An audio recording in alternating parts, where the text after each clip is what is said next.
Let's get started. For those of you that don't know me, my name is Jake Snell. I'm a creative director at Studio B. Today we have our special guest Jessica Zambri in the room.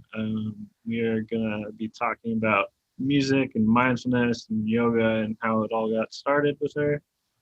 And if you haven't been on here before, this is the Meet Your Center interview series that has been going on for over a year now, and it's where we like to sit down with special guests near and far to learn a little bit more about them. So, welcome, Jess. You want to say anything before I jump into your bio? No, just happy to see folks that I know and don't know. Happy to be here. Awesome. All right. So, Jessica Zambri is a musician, writer, and meditation teacher. She began building her roots in New York City in 2003. Over the years, cultivated a rich community in performing, writing, and producing music. Jessica has released 6 albums, collaborated on many others, and toured internationally. She's worked in music management with artists such as Arcade Fire, Björk, and Paul McCartney. She also began practicing yoga in 2009, which led her to meditation. Um, she continues her practice with the support of multiple silent retreats with past teachers like Kamala Masters, JoAnna Hardy, Tara Brock, Konda Mason, Mark Nunberg, and continues to deepen her practice every day with currently enrolled in MBSR at New York Insight Meditation Center. So, and also an international training cycle with breath and reconciliation, facilitated by Paul Ramirez, who was another guest on the show, and Mateus Russ. Jessica attributes staying curious as the foundation of her meditation practice with a strong commitment to do no harm. She believes this embodied awareness practice plays a central role in supporting a healthy connection to her creative nature. Jessica attributes, sorry, repeating myself. In an interview with Under the Radar magazine, she said, "I'm no wizard, but the lack of curiosity we have for one another has definitely contributed to where we are right now." She's also a founding member of the Studio B faculty, and you can follow her at Jessica Zambri on Insta or at her website, www.jessicazambri.com. It's quite the bio. Thanks, Jake, for letting folks know about me. Yeah. Yeah. So before everybody hopped in, we talked about doing a guided meditation. So Jess, you want to kick that off? Sure, yeah. Why not? So this is a practice that you can do if you want. I'm going to use sound. I'm going to use my voice to make like a bed of sound.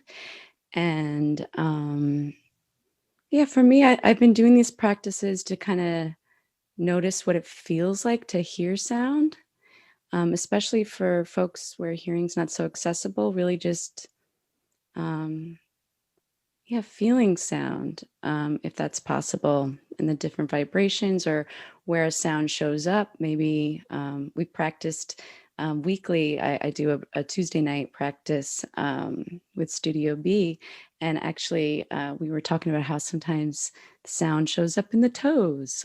Someone was sharing really wisely. So, who knows? But really wanting to set up the practice and making sure you feel comfortable, knowing that you can use the practice any way you'd like. If you want to practice lying down, standing, walking, swaying, with eyes closed or open. And if at any point it's not feeling so comfortable, just, press the leave button or just mute me and we'll come back together after if that feels good. So yeah, just inviting you now to find that space that feels comfortable for you, position that's going to support you for, just a few minutes here. And in a few moments, you'll hear some sounds of my voice. And again, just noticing what shows up when you hear these sounds, maybe your thoughts, emotions, sensations in the body. And if you'd like, you can use the sound just to to remember you're in the present moment. So if the mind wanders, okay, I'm back with sound. And you can use sound as the anchor. And if that's not working, you can kind of just use whatever you like. So maybe the feeling of your hands, your feet, your breath, whatever you want. So here we go.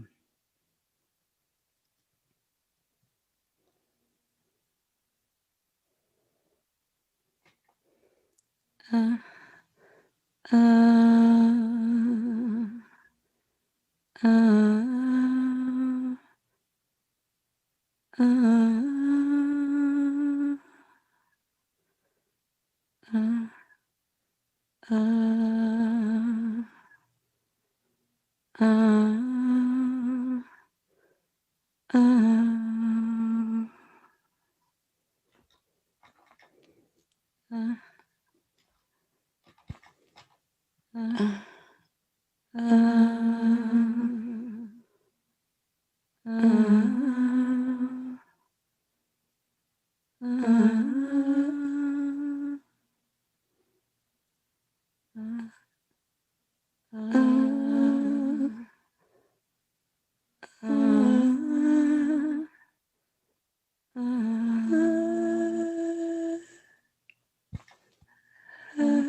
So just allowing this moment to arrive as it is.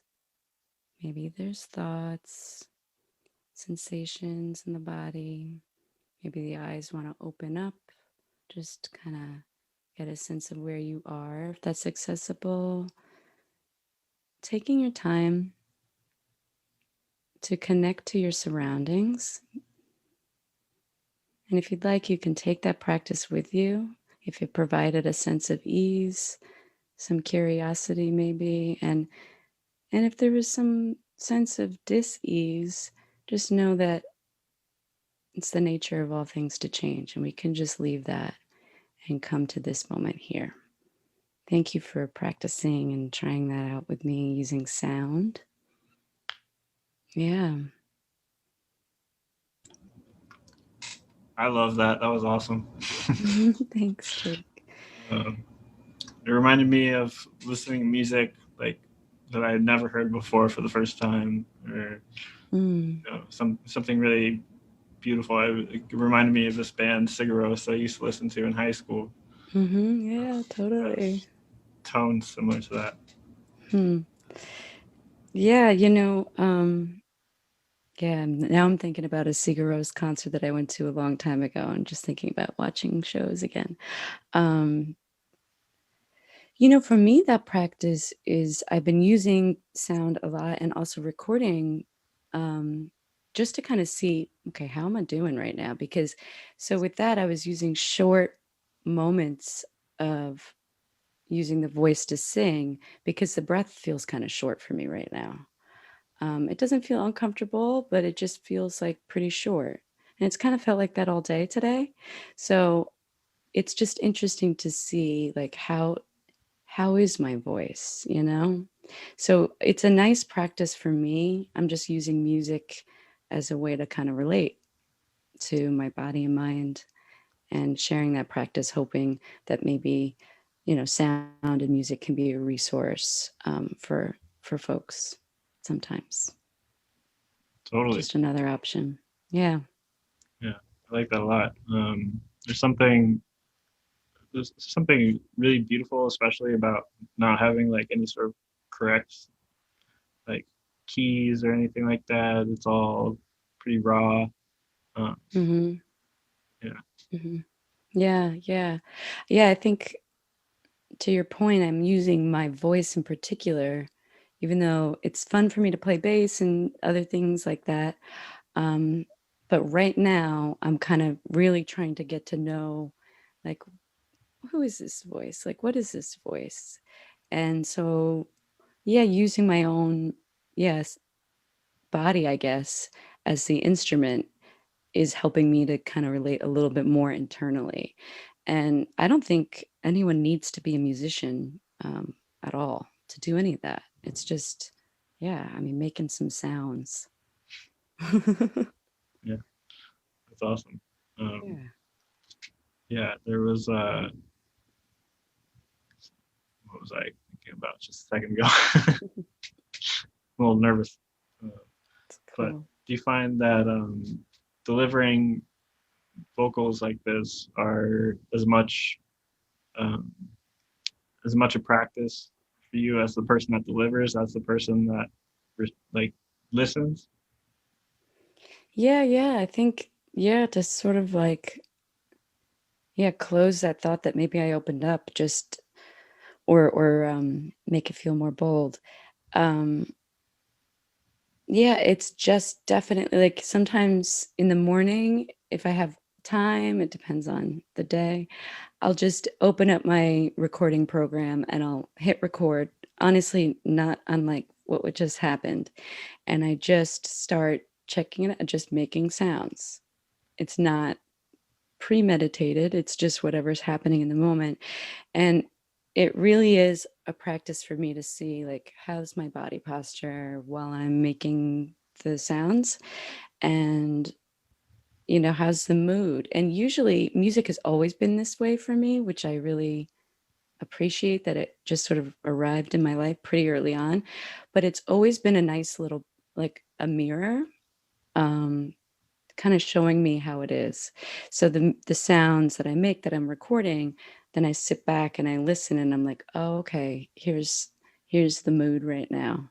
Or you know, there's that tension in the body. I can hear it. It's kind of a mirror reflecting back what's happening. Kind of a way to communicate with myself, actually. Awesome. Yeah. Yeah. And do you think that's has that been a process, or is it like something that you mentioned always having that's kind of spontaneous uh, decision making when you're making music, but uh, Yeah. Yeah. Thanks for that question. It's definitely been a process. It's not like when I was maybe around 6 or 7, starting to write songs and stuff with my younger sister.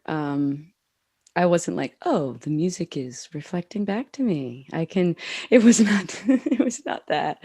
And honestly, I feel like this language that I'm using, which feels real to me, but honestly, it's a recent discovery. It's kind of why I'm focusing my practice on sound and music so much, personally. And it's why I'm beginning to share a little bit more intentionally with sound and music inside of my meditation practice, because yeah, it's totally a process, and this is where it's at right now. Right now I'm like, oh yeah, okay, I'm going to use sound this way.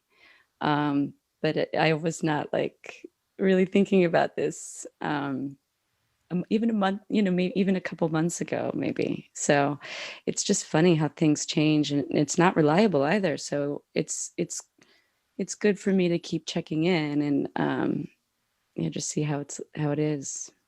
It's gonna change. So, but this is yeah, how it is right now. awesome. Uh, Yeah. so going back before before this music, before the meditative influence on making sound, um, you got into yoga and mindfulness first. What was I don't Yeah. what came first? Yeah. I mean, so now looking back, I could say that music has definitely been a spiritual practice of mine since I was a child, although I wouldn't have labeled it as such. But I think it helped me, you know, meet other things along the way, like yoga. And so yoga was a thing that I had aversion to because I think I was absorbing a very specific lens, um, being like North American culture. And so my misunderstanding of yoga kept me away from it for quite a while. I was like, okay, this is for folks who want to spend $100 on leggings and, compare one another's bodies in the room. And I had a real misunderstanding about it. And the only reason why I went to my first class was because a friend of it was a person I was like, one of the bands I was working for, they opened up, or one of the members opened up their own studios, and it was really close to my apartment, and I wanted to support. So I showed up thinking like, no, I'm just gonna come and show up and be like, I did this and then bye. And I went, and yeah, I was just like, oh, okay. Something's happening here. And it was just a really, I don't know, there was some part about the practice that felt like non-judgmental. And I saw how my tendencies to rush and like kind of be productive, like quiet or softened a little bit while I was in that yoga room for that hour. And I was like, okay, I'm going to come back to this. And then I just kept coming back and coming back. And so I've just been a practitioner of yoga for, yeah, since about then. And then that naturally led me to, another friend. Luckily, don't do this stuff alone, being alive. Thank God for friends and community. Another friend was sort of starting up a meditation app and kind of pointed me more toward insight meditation in particular. And I just really absorbed that right away, and then kind of went to my local, meditation center and just kind of started asking questions, started sitting in, and before I knew it, I was enrolled in meditation-based stress reduction and going on silent retreats and really deepening the practice because I just felt like again there was this real invitation to get to know like how is it right now? And I it took a while, but I'm now starting to feel more directly that that's really important for me to do to just check in because I know that, you know, how I'm caring for myself is basically going to affect everyone around me. So these practices like yoga and meditation, music really help me um, get through the day. Yeah.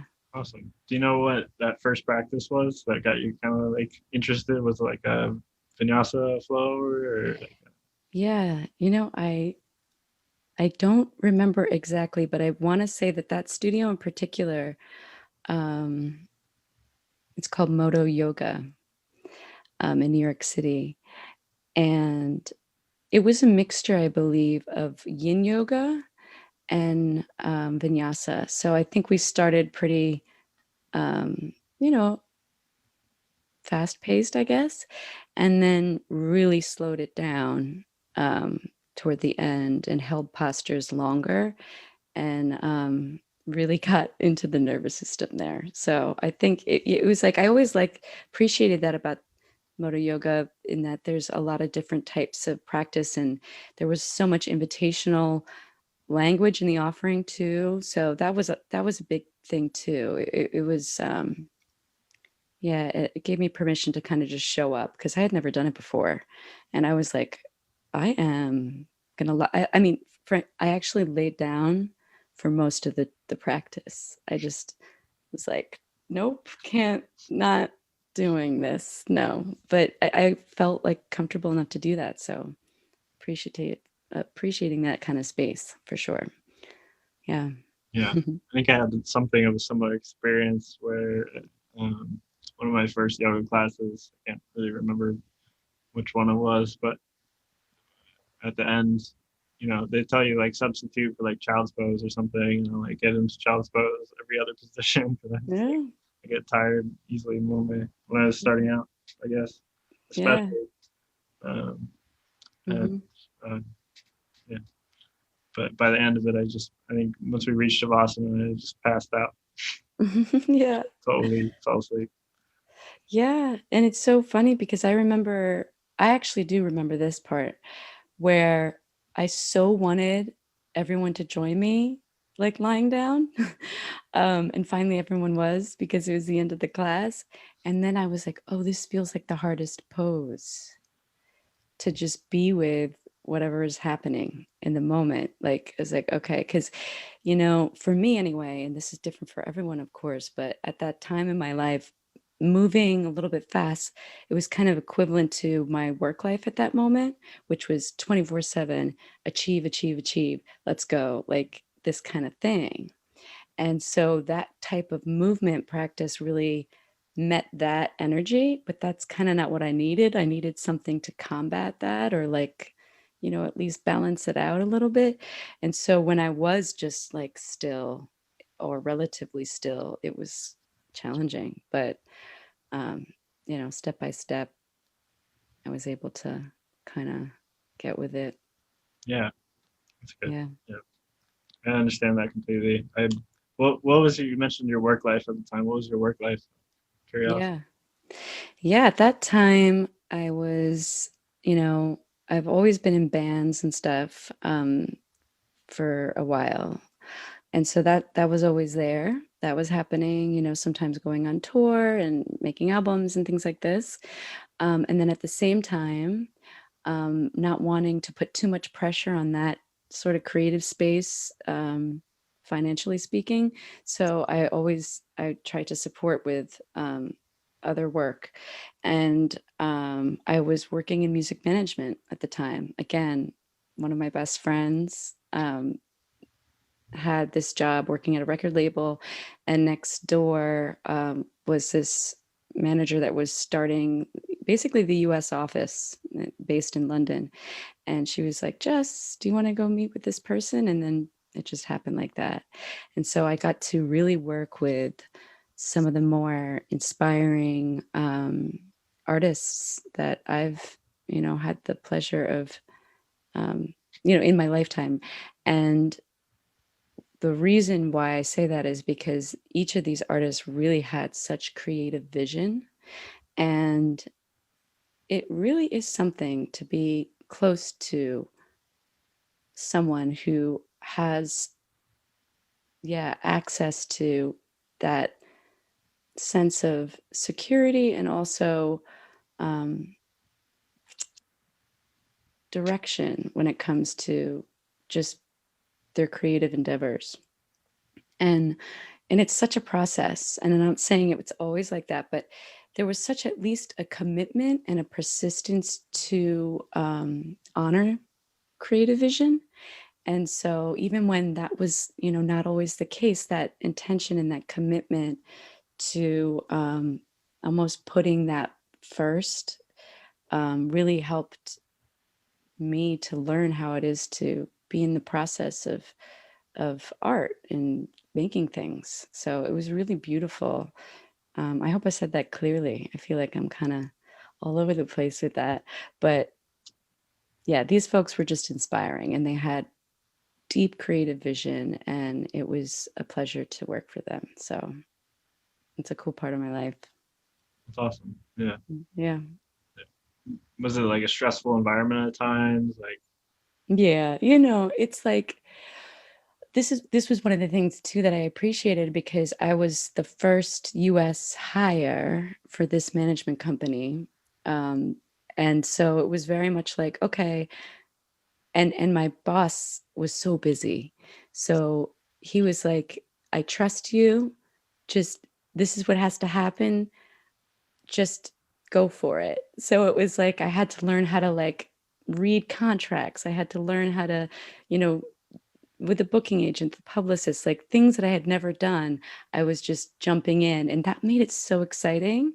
Um, and it was okay to make mistakes, and learn. And as long as we were all just kind of keeping communication open. And so that was the vibe of that. And yeah, I mean, it's a small team. So it was mighty and strong, but small. So really taking a lot of tasks on to make sure the projects moved along. And yeah, so that just felt like, long days at times. And the music industry has a pace at times, especially if there's music coming out. So it can feel like, okay, we're running, you know and often that was the pace. And it's just kind of what it is, when releasing music in a certain capacity, a certain arena. Big tours are happening, TV performances, things are just like, okay, this has got to get done, it's happening, it's booked. And so you're just kind of like, okay, let's go. And so it's and, looking after an artist's schedule or campaign or whatever, especially if you're feeling really inspired, it's for me really hard to like know when to stop, because I just want to make sure that I'm supporting the project. So that's what I mean about that energy that I needed to maybe like balance out, because I had that tendency at the time to really attach productivity with basically my being, my self-worth, which now I'm a little more clear on. But back then I was just like, let's go. So those practices help me to pause and be like, ooh, let's zoom out. Like, you are rushing through everything, you're multitasking, which isn't helping anyone out. Like, just okay, let's take a moment. But yeah, that energy was wild. yeah, it sounds like um, crazy. So flowing from one thing to another, you stop working for the publishing agency or the not publishing The agency, management, yeah. management agency. Um, and you were at that time, so now you're leaving and you kind of are focusing on your own music, or did that switch happen to meditation and yoga then too, or? Yeah, I mean, it was kind of throughout. But yeah, after I sort of took a break from the management thing, um, I was intentionally taking my time to focus on just another project, that creative music project that I was working on. Um, and yeah, and I was able to sort of sustain myself with that sort of thing for a little bit of time. And it was nice. Because too, I think at that moment, I wasn't really trying to, achieve anything in particular with um, this album that I was working on. And also, I think personally at that time, there was just a lot, um, yeah, between work and personal life events. It felt like very eventful and not always in a, way that I felt was pleasant or good. And so again, music was really like helpful for me to use inside of some of my deeper relationships, just as a way to communicate, sharing songs and hearing things that needed to be said inside of those songs. And then using the time to make an album that was just gonna, again, just like serve me in a way that felt like, oh, I can use this as a resource. Like, I don't need this time that I'm recording or producing to be about like getting a certain type of release or a certain tour checked off. Like, I put those sort of things that I was used to, incorporating inside of maybe building a project aside. And it felt really good to do that. And that's kind of what happened right after that time, where I was sort of moving on from the management work and then kind of really diving into some creative personal projects. And yeah, and I just kind of, music and making projects has always been part of it. That has been a continuous thread, even though there's been other, sort of things coming off of that river, so to speak. The music and just making music has always been continuous, and that's still happening, for sure. Awesome. Yeah. Um, cool. Yeah. A lot of some of the influence that I see in your meditative music and sound creation is a lot of um, well, it reminds me of ambient music or like some some like soft EDM and like stuff like that, which Mhm. I like a lot. Brian Eno's music for airports and stuff like that. Oh It's yeah. always super relaxing for me. I love that. I love that one Yeah. for sure. And also, it's beautiful. Um, I think, did that play in any airports? I feel like my partner Noel would know this, but I feel like there was an airport in Japan that played Brian Eno's album "Music for Airports" at one point for a period of time. That is And true. okay, there we go.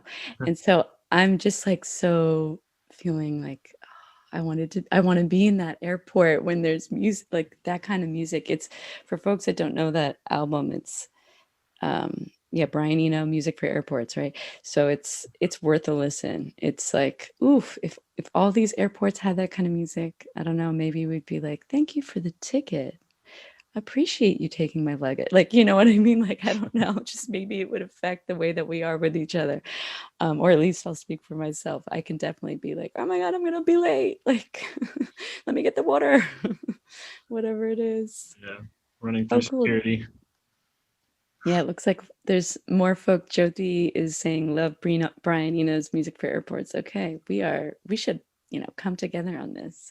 Yeah. I didn't know there was so many Studio B folks into this album. I'm into it. um, yeah. Maybe we should get a Studio B playlist curated or something. Yeah. Um, but yeah, that's cool. Um,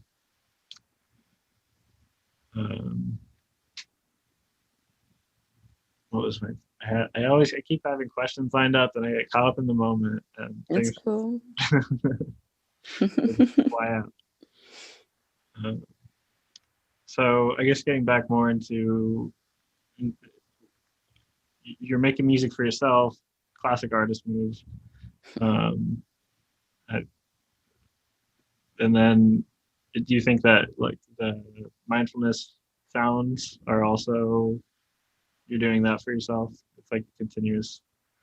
Do you feel like you're building onto that at all, or? Yeah, I mean, I think it comes back to like, um, this notion around like, I did a workshop last month with my friend Vivian, um, who's an herbalist, and we did like a meditation, we didn't do sound in this particular one, but we focused around like self-care as community care. And so the way that I think about this is, yes, I'm making this, I'm practicing for me because I need to get to know myself. And I need to keep doing that lifelong practice because I'm changing all the time. And I know that we're just deeply connected. So I know that, um, when I hear myself say things like, "Oh, I want to help that person," or yeah, it's like, okay, well, how do I commit to that statement?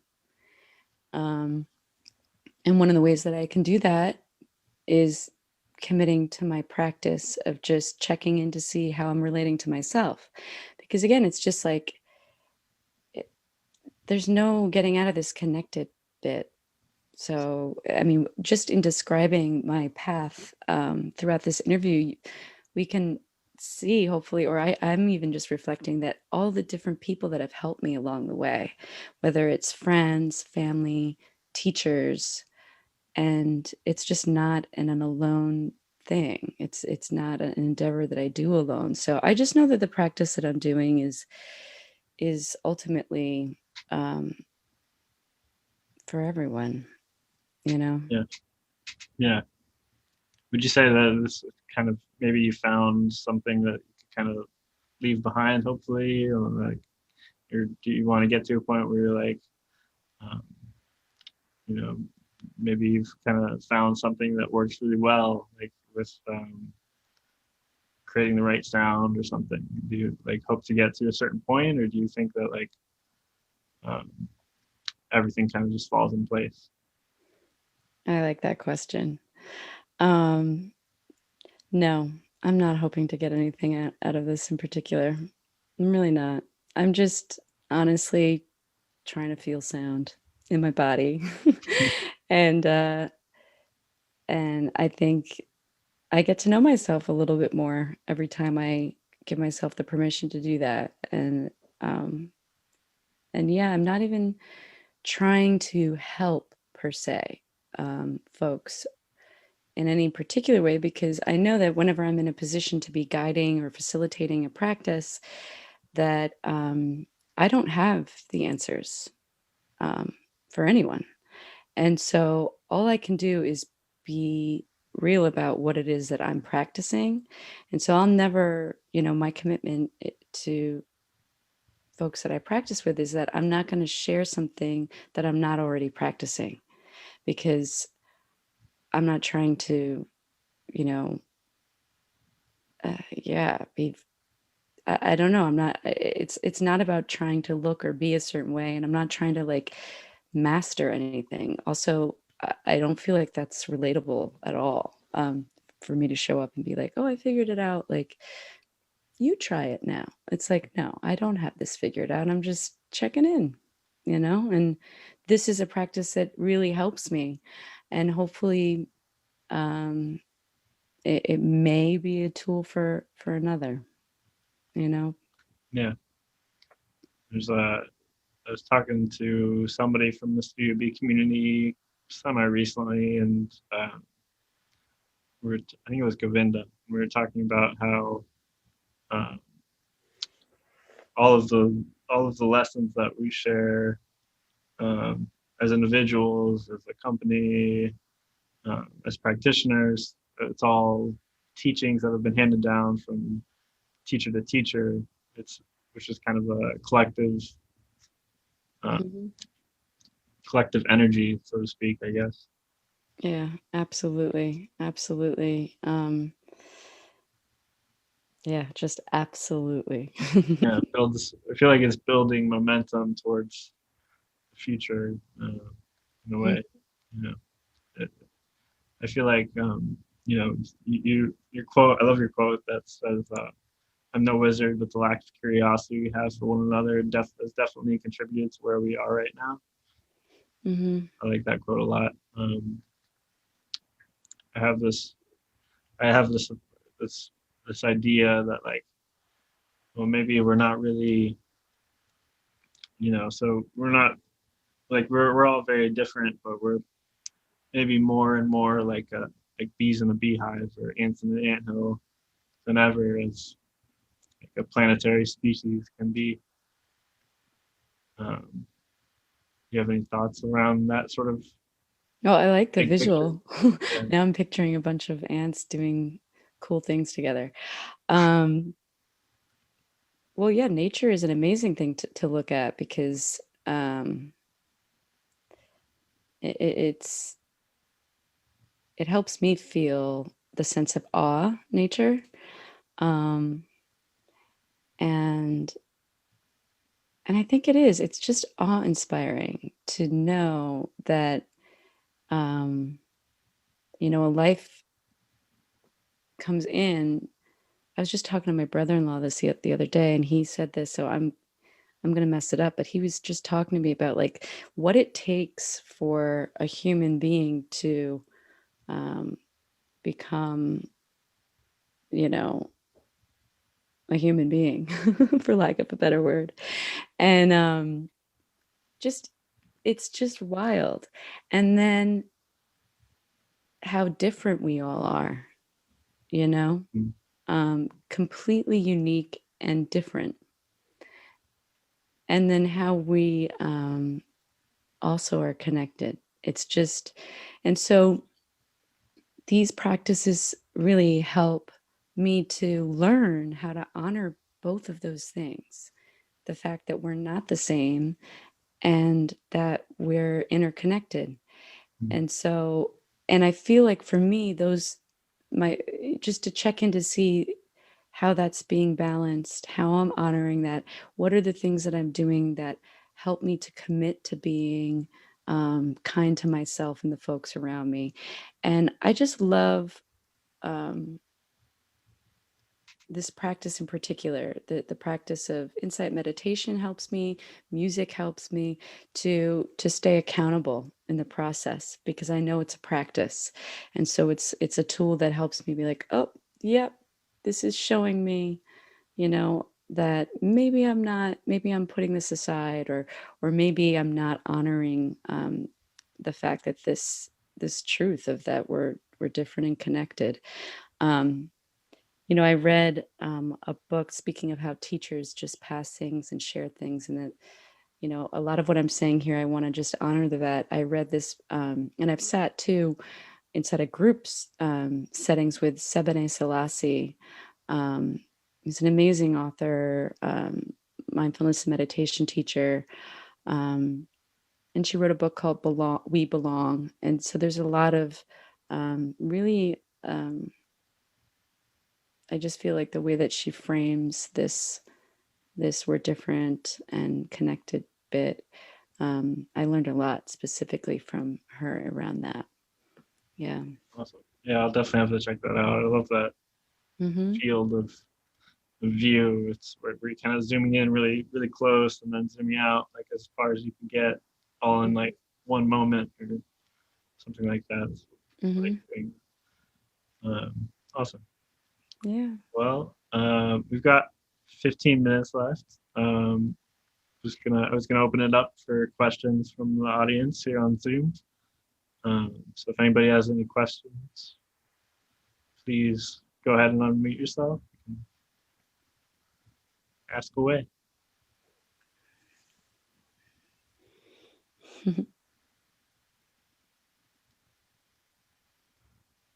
Give everybody a minute or two. Yeah, and also feel free to jump in with the chat too if you don't want to unmute. This is usually the best time where we hear from everyone, not just a couple voices in the room. Um, but I hear you if maybe questions are not here. In the meantime, do you want to plug any offerings that you might have coming up? Oh yeah, totally. Um, July 25th, we're gonna do a workshop with Studio B. It's called Sounds of the Inner Committee Music and Meditation Workshop. So that's July 25th.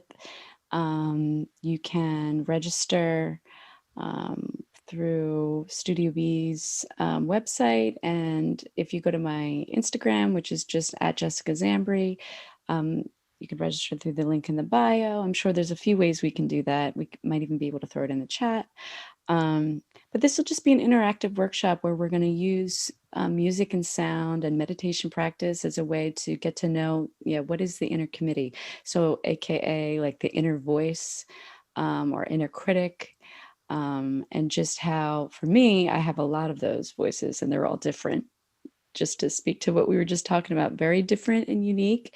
And yet, all together, there's something of a self here. And so we're just going to meet this collective using music and sound and just see if we can be with the one that's generous. They're not all quote unquote bad. The one that rushes, the one that is vain, the one that, whatever it is for you. And we'll use music and sound to kind of to just soften around what shows up. If there's any questions, you can definitely reach out to me directly too. But yeah, I see some questions coming through. Yeah. Um, Where should we begin? I don't know.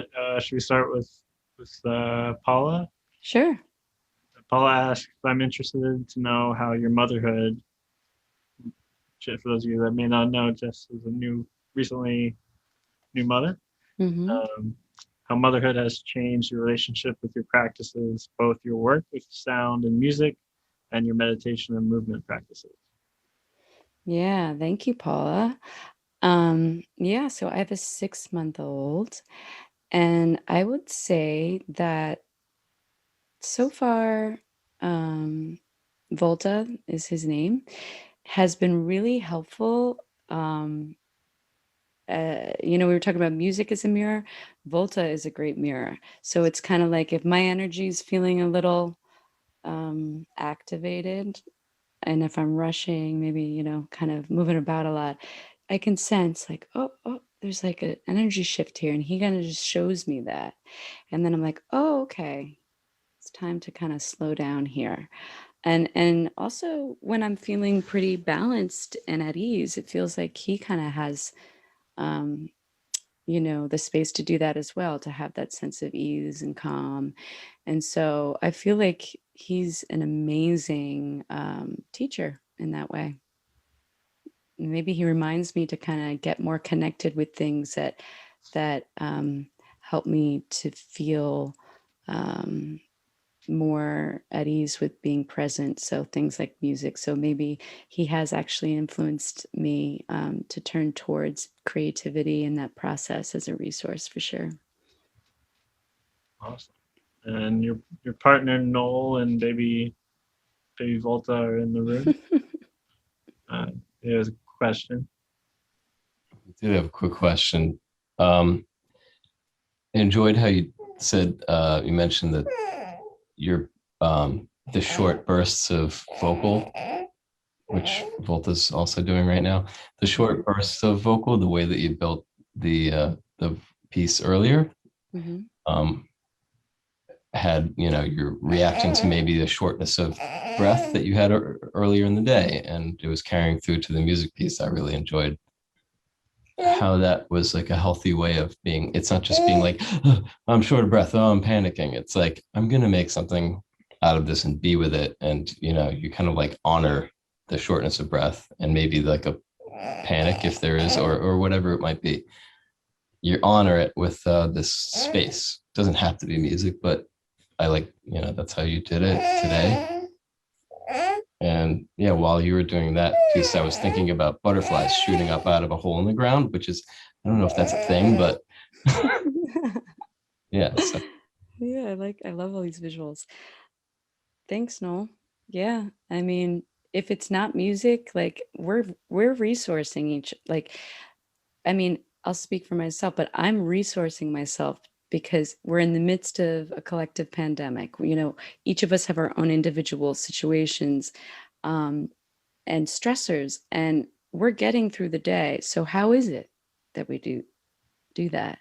What are the resources? If it's not music, if it's not singing, you know, while you're washing the dishes, um, you know, what is it for you? And that's just a question that I've been asking myself to try and be with whatever it is. And we got one more question in the chat from Josie. As a Mm-hmm. creative, how do you approach the feeling of being stuck or uninspired? Ooh, that's a good one, Jyoti. Hmm. Well, if I'm being honest, sometimes I'm like, I'm just going to work through this and just like write music all day. And I got to tell you, just that's not the move for me, even though I forget that it's not resourceful for me to do that. And I'll do it again and again. So I just notice that tendency and try and make friends with that behavior, knowing that it's just there. Like I was saying to my sister the other day, sometimes I think of this visual, like my family, big Sicilian family, used to getting together on Sundays and having huge dinners with just the immediate family that was huge. And it was just like chaos and food and jubilance and this one's doing that. And then, you know, but we were all there at the table. And it would have been really odd if there was someone there that just kind of hung out right behind my seat. And so even if that person, you know, has a certain energy that's not really the energy that I want to be meeting. So for instance, that behavior of mine, it's in the room. And rather than it kind of standing right behind my chair, I sort of visualize this Sunday meal. I'm just like, why don't you come on and sit down because you're already here and see what happens with that. So lately I've been trying when I'm feeling uninspired and stuck to make friends with being uninspired and stuck. And I'll tell you, it's a practice. I forget to do that. So that's where it's like, okay, what's going to help me commit to this wanting to be friends with? So that's where I am in this practice right now, like getting, okay, what's going to keep me accountable? What's going to keep me committing to making friends with all the different voices or different parts? And that's when I feel like resources really help. And so for me, music, sound, meditation practice, and what is it that's going to help you, you know, commit to being friends with yourself and therefore everyone around you in a way that feels, supportive. How do we commit to being kind? You know, hope that answers your question a little. Awesome. Well, this has been great. Thank you, Jess, for coming on to Thank you. the podcast. Thank you all so much. It was wonderful to be with you. Yeah, much appreciated. I hope I see some of you in the workshop or on Studio B. I do music for rest. It's a 15-minute class Tuesday nights with Studio B. We're going to intend to rest. We might not feel restful, but at least we're going to commit to showing up. And that's about it right now, I feel. I just hope to see you around. Thanks, everyone, so much. Thank you. Thank you.